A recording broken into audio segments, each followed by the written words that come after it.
Ngayong araw ay makakaharap ng Gilas itong national team ng China. Matapos nga nilang tibagin ng Iran sa quarter game sa score na 84-83. Doon nga ay nilaglag na nitong Gilas itong Iran. Dinibdib nga nila ang kanilang pagkatalo at meron pa nga naiyak dito. At bukod pa dyan ay nakagawa nga ng history itong ating national team. Dahil nga ngayon lang tayo nakapasok ng semifinals dito nga sa Asian Game. 2 dekada na rin kasi ang nakalipas nung huli nga tayo nakapasok dito. Kung iisipin nga natin ay mahabang taon nga talaga nung huli tayo dito nakapasok. Samantala nga silang paiyakin noong nakaraang FIBA World Cup kabawi dito sa Gilas. Talagang dinamdam talaga nila yung pagkatalo nila noong nakaraang FIBA World Cup at masakit nga daw talaga yon para sa kanila. Maraming ang Chinese fans ang galit nung sila nga ay matalo at meron pa ngang mga nag-iyakan at ang hiling nga nila ay sana nga raw ay magkaharap itong Gilas at China dito sa Asian Game. Ayun no, hindi rin tayo basta magpapatalo sa kanila at pagbibigyan ng kanilang pabor na sila ay makabawi ng ganun-ganun lang. Nakataya nga ang ating pride dito at syempre ang pagkuha sa gintong medalya.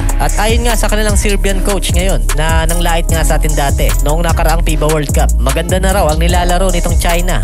Kaya pala nung laban ng Gilas at Iran ay todo suporta nga sila sa Iran at gustong-gusto nga nilang matalo ang ating national team doon pa lang sa laban na yon. At ayon sa Chinese team ay gagawin nga daw nila ang lahat para manalo dito sa Gilas. Mukhang magiging pisikalan ang laban dito. Expect na natin yan. Mukhang mas pablangsan ang cooking show na magaganap at baka hindi maganda yung mga tawag dito ng mga referee. Ano sa tingin nyo mga kabasketball? Mananalo ba ang Gilas kontra rito sa China?